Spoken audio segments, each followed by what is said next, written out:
HD.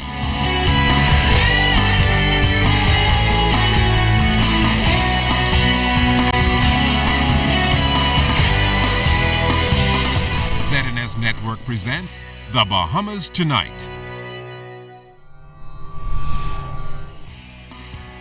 This segment of the news is brought to you by BTC, powered by Lime.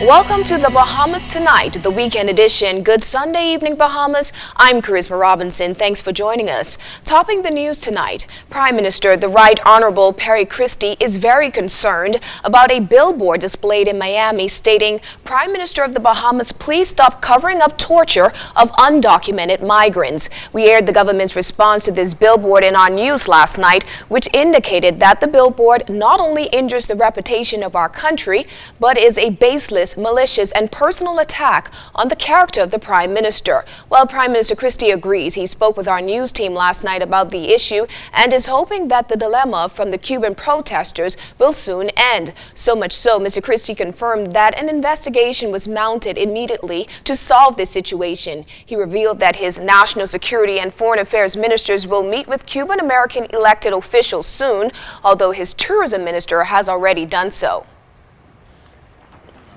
In the Bahamas, the recipients of Cubans coming here, we don't invite them here. They come here and they're staying here, and if they are able to go to the United States, they can go tomorrow.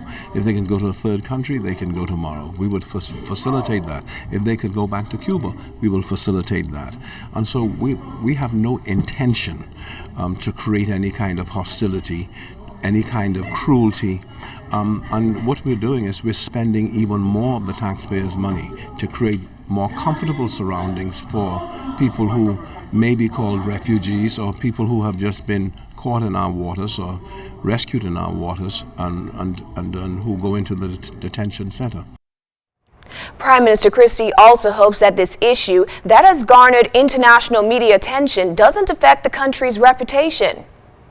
As long as we are able to, in a forthright manner, show that we investigate every complaint, we try to arrive at a conclusion of every complaint. And I think the latest position is that we were going to ensure that we are seen now to have an inquiry into this matter so that we could put it to rest once and for all. But you do all of those things and you hope that the people who are on the other side are able to reason and understand what you're doing. For them to say the Prime Minister is covering up with the Prime Minister's applying cruel policies or application of cruelty on the part of that. The Prime Minister of the Bahamas has no relationship whatsoever with the detention center or the prisoners or those who are in detention. The Prime Minister also hinted details on the government's agenda for House of Assembly proceedings this week. House proceedings made national headlines last week, Wednesday, when the Member of Parliament for Killarney Free National Movement leader Dr. Hubert Minnis was named by Speaker of the House Dr. Kendall Major for refusing for a 14th time to retract charges against the Prime Minister that he has not substantiated. Prime Minister Christie informed our news team that the government will try to complete its parliamentary agenda for this session either tomorrow or no later than the end of the week.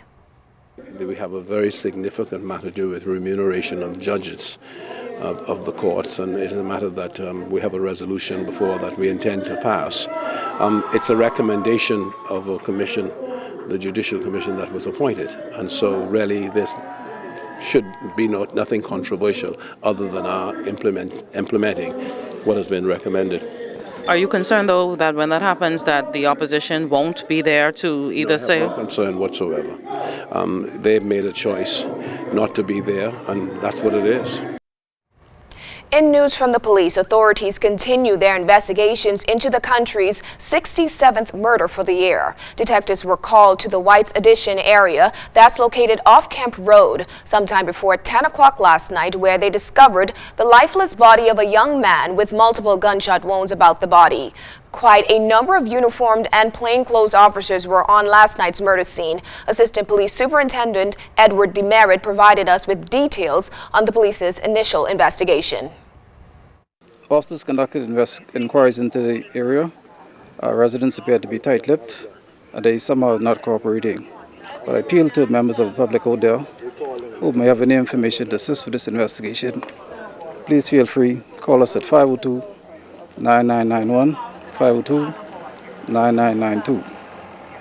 Any age of the victim? The victim, for my information, is about 20 years of age.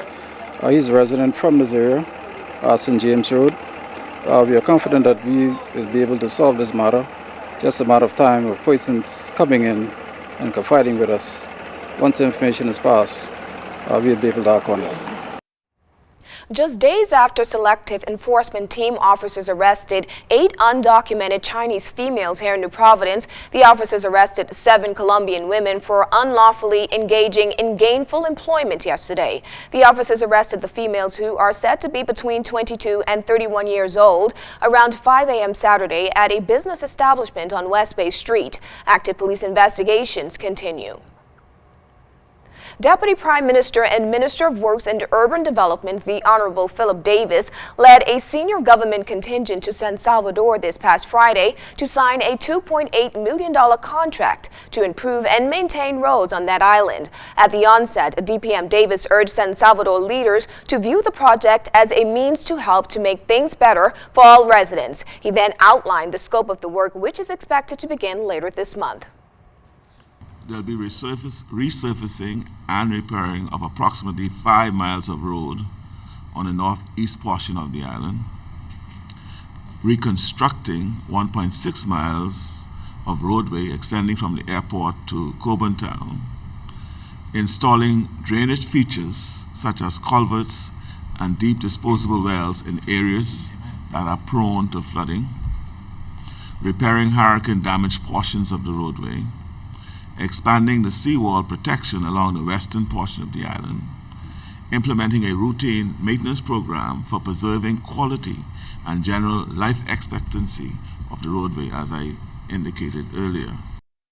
Approximately 35 Bahamians will be employed on this project, many of whom are expected to be residents of San Salvador. The contract has been awarded to Simonets Enterprises. This is the second time the company is conducting a project on San Salvador. We appreciate the people of San Salvador. We appreciate you all welcoming us here. We are going to hire as many people as we could to work along with us on this job. We're here to work with San Salvador. Deputy Prime Minister Davis also announced that water lines for Long Bay and Sugarloaf are another component of the road project. However, necessary technical design elements for them have not yet been completed. Urban renewal on the move in North Abaco, with a number of residents benefiting from a small home repairs project sponsored by the program. Fern Carey was on the ground with the team. As you accept this job, take it as serious as any other, and remember that people is first. When you go, everyone is to be treated with respect. We are here to restore dignity and pride.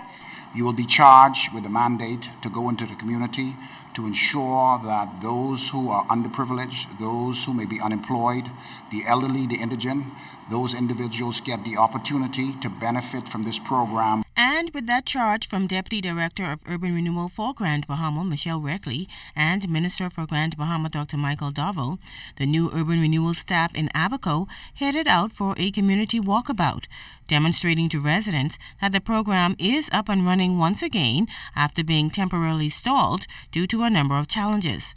The team first stopped at the home of Julie Jones in Dundastown, where a licensed contractor, hired as part of Urban Renewal's small home repairs program, fixed her leaky roof that was damaged during Hurricane Floyd, and the inside of the kitchen, where the mother of four said hazardous conditions often exist when the rain pours. All the cabinets, everything, they're rotten up because of the rain, and hurricane time, we had to be ankle foot in the water, pushing the water out every section before I get into the front room area. And also, we get electrocuted. If you touch the pot underneath the cabinet, you get shocked. You can't take no pots and nothing from underneath the cabinet because you get shocked because the water keep on dropping. I try to repair it now and then, but it's only me one. I try to put the plastic inside to make holes to drop the water in, to to use the kitchen to cook. And here in Murphytown, plans are also underway to totally demolish and rebuild this home owned by longtime resident Ilma Curry. Feel good about that. I forget a new house because this house just got me there. Every morning I had to get up and run in the kitchen there. That is be sink with water. Hurricanes after hurricanes, the house became damaged more severely after each one. And after walking around and doing a full assessment of this house with the contractor, there's not much we can do to repair this house. She really needs to be relocated at this time. Meantime, the Urban Renewal team also stopped in the mud to talk with residents and hear their concerns. The team will continue its work, and directly revealed plans are underway to expand the Urban Renewal program on the island of Abaco. For Nkiri, ZNS Network News. When the weekend edition continues, the Ministry of Tourism recently hosted international meeting planners. Hear how their visit went coming up.